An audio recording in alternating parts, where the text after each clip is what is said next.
What's up, y'all? Listen, I want to hop on here real quick and talk about this Corey Holcomb, Anton Daniels situation. I was rocking with Anton Daniels for maybe about a third of a year. The year I paid for the annual membership to his Discord. It's nothing against Anton. He's a very accomplished black man, and incredibly intelligent, highly business savvy, right? And he's good at what he does, whether that be his marriage, whether that be operating his business. I have nothing bad to say about him in those regards. I really don't want to talk bad about him at all because that's not how I move. You know what I'm saying? But I will say that I have the same concern with Anton as a lot of people who speak on him on YouTube, which is he does not speak that I've seen on on the destruction and problems that at large collectively white men cause in America. Maybe he might speak about individual circumstances, but not not that much, not as much as he talks obviously about how black people operate in America, right? That's his main, one of his main topics he gets into. So I just want to talk about this real quick because I watched a Ty Boogie podcast. Shout out to Ty Boogie, right?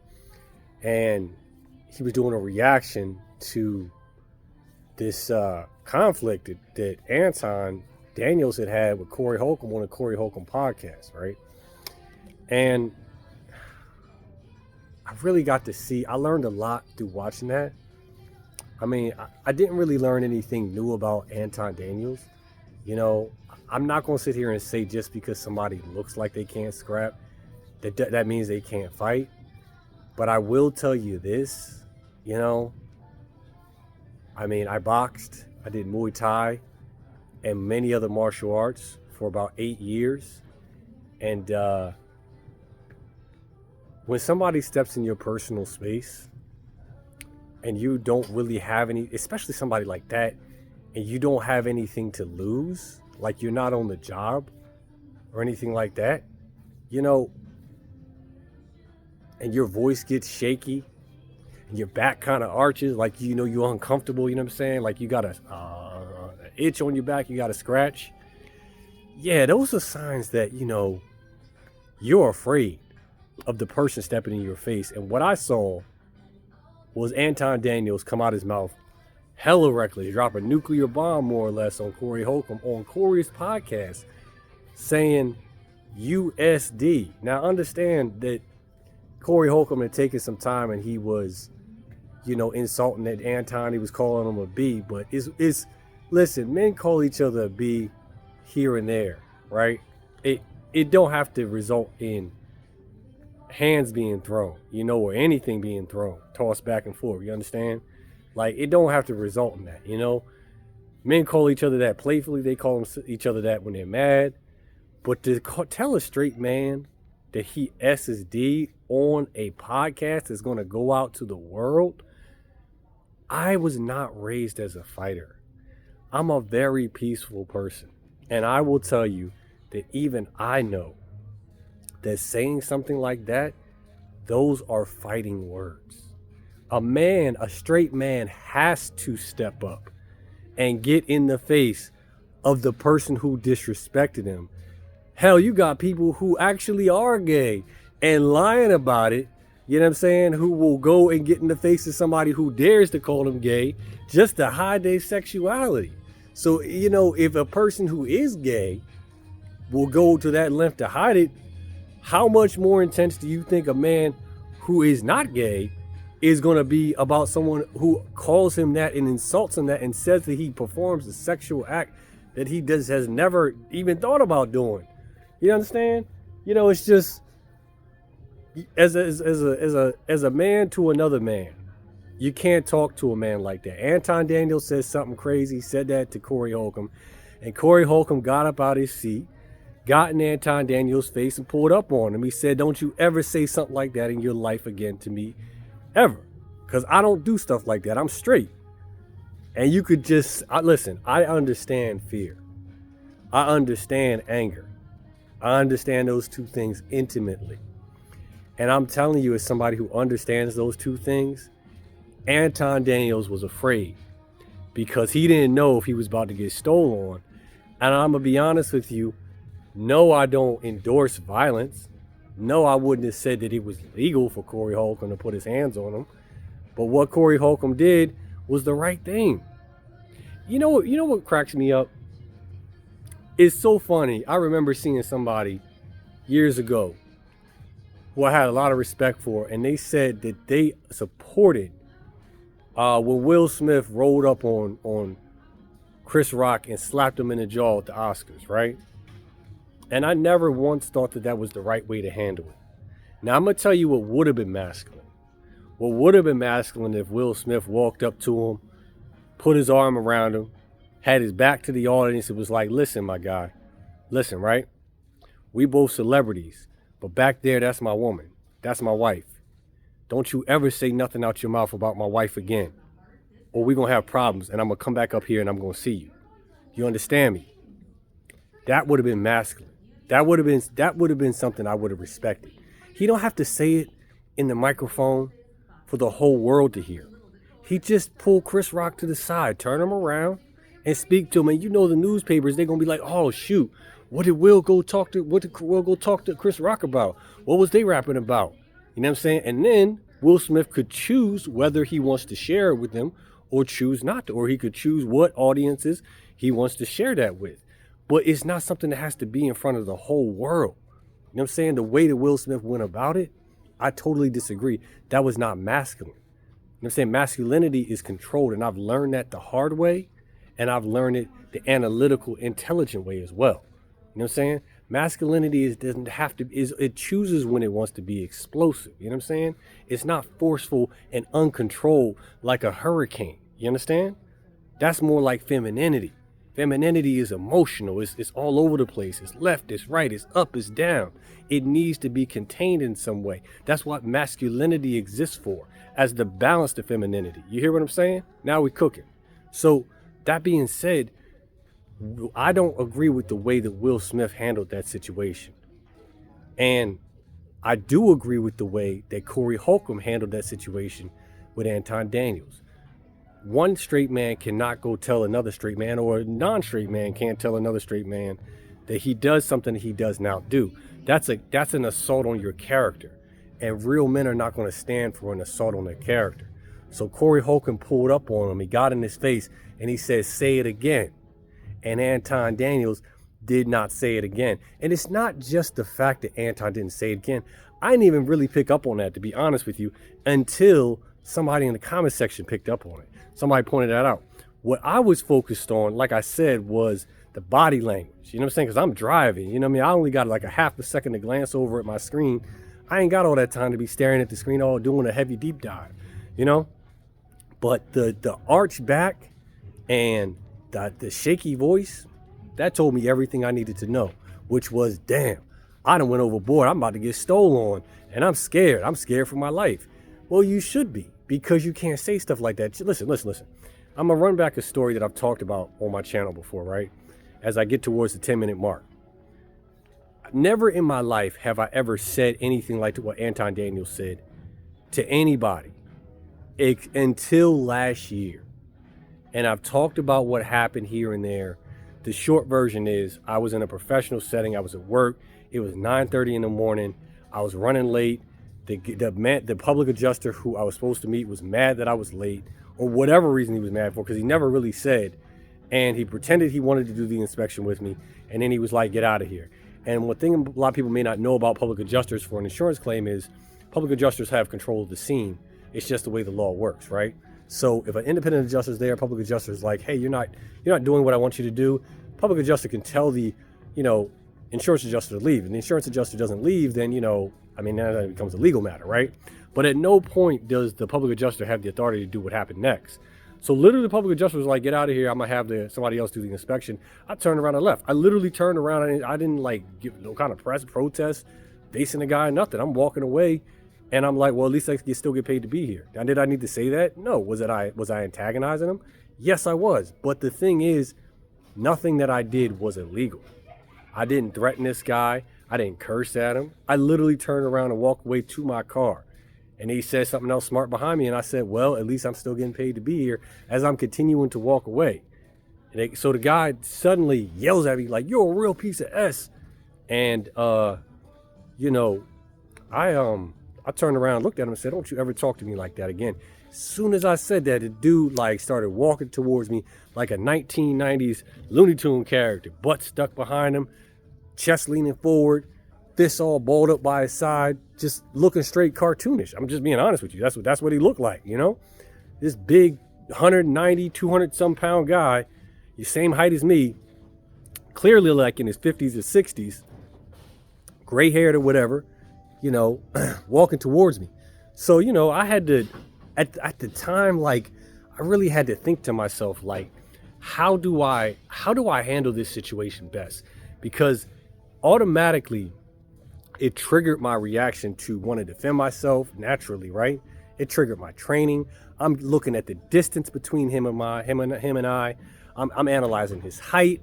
I'm looking at how he's walking. I'm looking at what different attacks can I do. I had something in my hand. It actually happened to be sharp because a part of it was broken. So I was like, man, you know, this guy made me mad. I want to take this thing and slice him right across the stomach, but I can't do that because that's illegal. I'll go straight to jail. So my best option, since I'm not able to retreat safely at this time, is to try to de-escalate this situation, because I'm gonna circle back to that because I feel like that's what Corey Holcolm did, right? But I felt like my best option was to de-escalate the situation, because if possible, right? Because I'm in a professional setting and I'm in a predominantly white neighborhood, right? So, you know, if I go and I throw the first hit, I don't know who's outside watching. I don't know who's in their house watching. Somebody could be like, oh, this black man's causing violence in the neighborhood. Police come get him. Mods get him. You know what I mean? And I can't afford to have that kind of issue. I can't afford to go through something like that. You know, like, I don't need those kind of legal problems. I'm trying to keep my license. I got my license for the purpose of elevating my family out of the economic situation we were in. And I continue to keep it for that same reason, to better our lives, you know? I don't need to be out here, you know, fighting, but I also can't have somebody just disrespect me or roll, you know, just swing on me, because no, hell no, I'm a man. I'm a man, and as a man, I'm going to defend myself, you know? So I held my hand out to him, and I was like, don't touch me.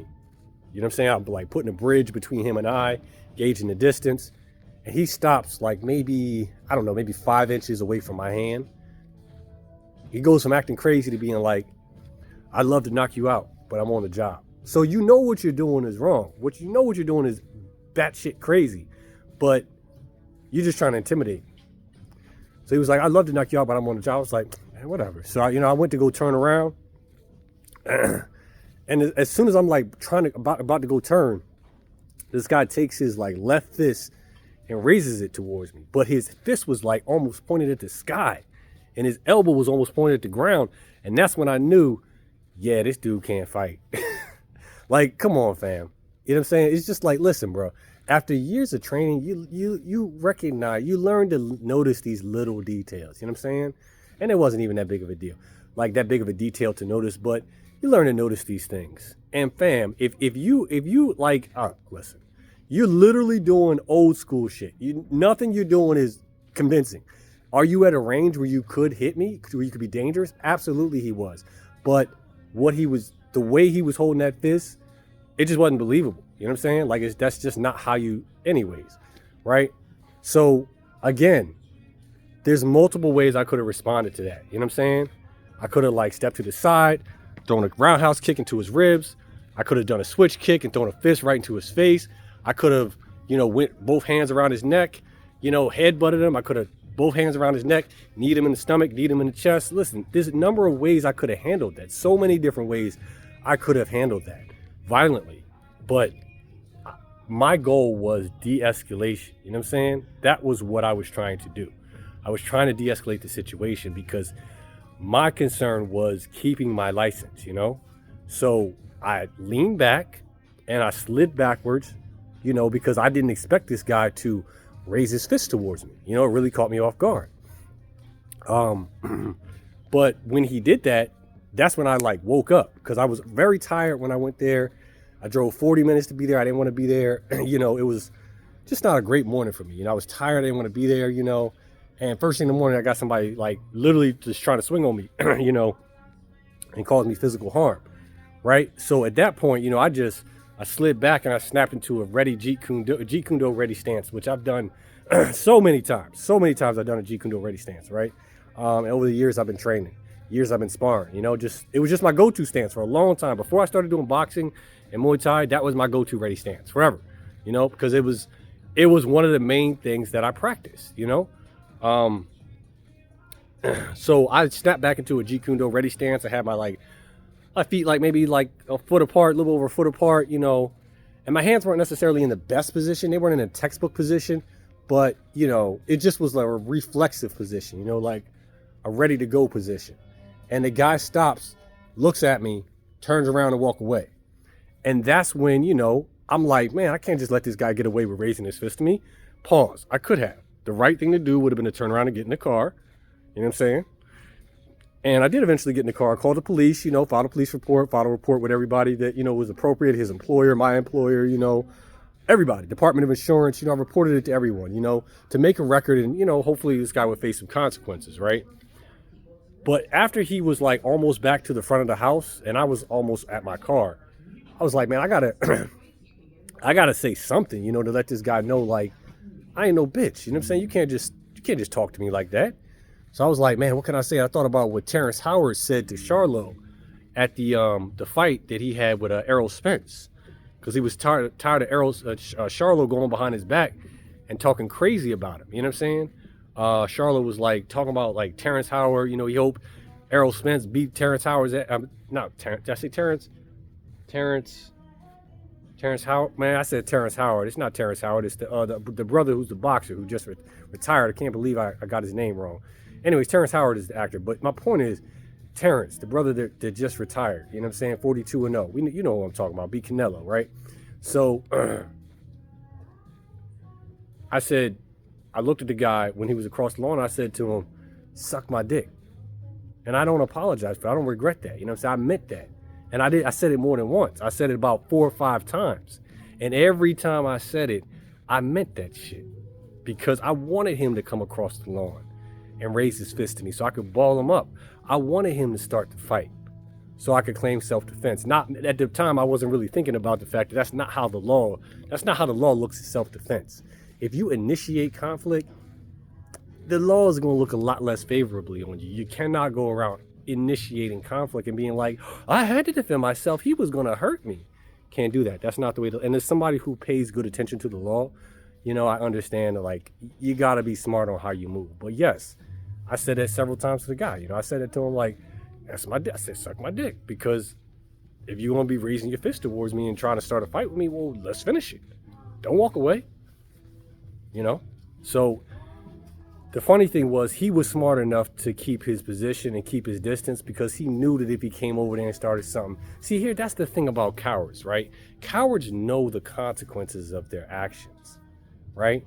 So they're going to do as much as they feel they can get away with, and where they can still claim, like, if something goes further than what they started, it wasn't their fault. It was somebody else's fault, you know. They were just doing what they needed to do. And that's exactly what happened that day, you know.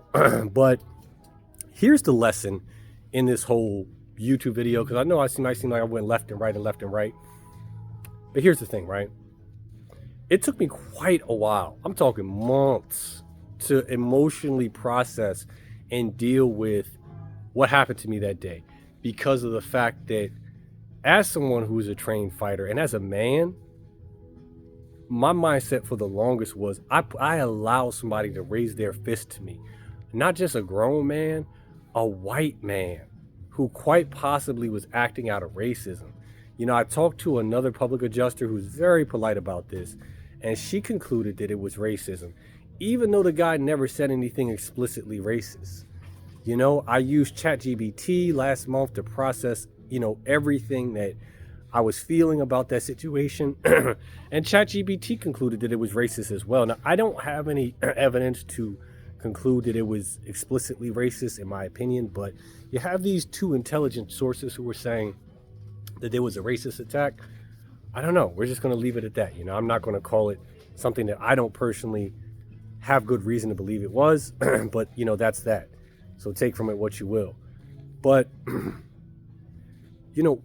the most important lesson that I learned from that experience, and ChatGPT reinforced this, because ChatGPT was like, let's come up with a plan for how you can react to insults and disrespect in the future. And the number one thing that ChatGPT said that stuck with me was, you do not respond to insults ever.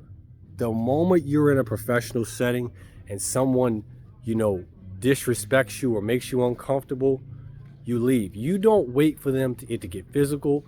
You don't wait for the attacks to become personal. The moment that somebody crosses the line or disrespects you or does something to make you uncomfortable, you turn around, you say one sentence, "We're done here," and you walk away. And it seems so elementary, it seems so basic, but that is what power looks like. That is what masculinity and masculine power looks like. When you are a man, that is how you handle situations. You don't respond explosively. You don't have to. You stay calm. You stay centered. That's what manhood looks like, And it took, of all things, an artificial intelligence to analytically break down the situation and help me come to my senses, because for months I was just going in a tornado of emotions, and I just was not able to get over the fact, like, I let this guy, and it wasn't even like that. The way ChatGPT helped me see it was, I did what I needed to do to get out of that situation without legal or physical consequences. ChatGPT helped me run through the scenarios. It was like, well, if you had done X, then this could have happened. And if you had done Y, that could have happened. And this was, this is why this was the best possible outcome. And therefore, moving forward, this is how you need to respond to situations to maintain your power. You're not wrong for what you feel, but the way to handle it as being a man, this is what you do. And so to circle back to this Anton Daniels situation, with Corey Holcolm, like I said, I'm going to stand on this. I 100% believe Anton Daniels was afraid because Corey Holcolm was in his face. Listen, Anton Daniels, spitting all that "I'm from Chicago" stuff, that's cute, fam. Good for you. Wherever you're from, I don't rep Philly. You understand? I don't like Philly. You know what I'm saying? I'm not a fan of Philly. You understand? I'm a down south guy. I'm a chill down south guy. You ask me where I'm from, I'm gonna tell you VA. You understand? But the thing is, bro, I know fear, and I know people when they're ready to fight, when they're ready to scrap. I know what that looks like. And Corey was 100% ready to go. He was ready to go. And Anton Daniels, he wasn't for it. He wasn't ready to scrap. I'm not saying that they should have scrapped. It would have done neither one of them any good to their brand, to their bottom line, and to their bodies to be scrapping. You know what I'm saying? It doesn't benefit either one of them. They're both fathers. One's a husband. Both are business owners. It doesn't do them any good to be scrapping like that. But what I will say is, if you disrespect, like Terrence Crawford is the boxer, but Terrence Howard has said, if you disrespect if you step to a grown man and you disrespect a grown man, a real man, you're going to get real man results. And that's what happened. He disrespected a real man. Anton Daniels disrespected a real man. He got real man results. That's how it's supposed to be. You know what I'm saying? So the fact that Anton Daniels got, uncomfortable, maybe he's used to having his security step up for him, or, being able to hide behind a mic at a distance, doing all these Zoom, chats or whatever, having all these electronic meetings, bruh. In person, it's a different ball game. You know what I'm saying? I'm telling you this as somebody who has sparred with other grown men who weighed more than me almost all the time. You know what I'm saying? I'm talking about grappling on the ground, grappling standing up. I'm talking about sparring. I'm talking about taking body shots, head shots, giving body shots, head shots, pause, no diddy. You understand? So, listen, I sparred for years. You know what I'm saying? And I know what it's like to take a kick, take a punch, give a kick, give a punch, throw some hits. I know what it's like. You know, you enjoy being the one throwing them, but you know, hey, good luck receiving them. You know, but listen, you cannot talk to a grown man with disrespect and expect that there will not be consequences. Anton Daniels got what he deserved, but the problem was that Corey Holcolm did not stop there. See, after Corey Holcolm checked Anton Daniels, the right response was to kick Anton Daniels off the show. And Corey Holcolm did not do that. And that is where Corey Holcolm, in my opinion, went wrong. He lost his power the moment he allowed Anton Daniels to stay on the platform and keep running his mouth. The moment somebody disrespects you, shout out to ChatGPT. Shout out to my wife, who, if she ever see this video, gonna be like, I told you this years ago. She did. My wife, wisest woman that I ever met. Facts. You know what I'm saying? And I should be listening to her more often. I'm working on that, right? But the bottom line is, if somebody disrespect you, you don't stand there and go back and forth with them. You let them know I'm done, you report them, and you keep it pushing. You do not keep going back and forth, because that is uncontrolled energy. And uncontrolled energy is more feminine than masculine. And I'm gonna stand by that. I believe that 100%. So I'm gonna run, you know, like I said, that is the lesson. I wanted to leave y'all with that lesson. When you know better, you do better. You know, moving into 2025, that's where I'm at. Listen, I had another incident at the end of last year. It was in December, right? It's the day I had to take my state test, and I passed the state test. Shout out to me, right? Never shut myself out. But I was at Wawa, and I parked my car and went in the side to use the bathroom. Came out. I was parked at the gas pump. I didn't realize I'm not the gas pump, the air pump. I get in my car. I'm just sitting there. Now listen, I'm parked in front of the gas pump, but they got like tubes or whatever. You can pull the pump, like you pull the, you know, that whatever it's called, the nozzle and the tube, and you can still go pump your air. You ain't got to be like right in front of the air pump, you know, to go do it, right? So, you know, this old man was like, hey, he was parked on my left. He's like, hey, can you move your car? I'm trying to pump your gas, pump some air in my car. I was like, yeah, give me a second. I just gotta throw something out. And I was going to go walk to the trash can, and I turn around to go back, walk to the trash can, and the old man shouts behind me. He's like, I've been waiting. You can move your car right now. Listen, I covered this in another video. I covered it in one of my previous videos, like 2 videos back. I'm not gonna recap the whole thing, right? But the good thing in that situation was that what I did was I said my piece.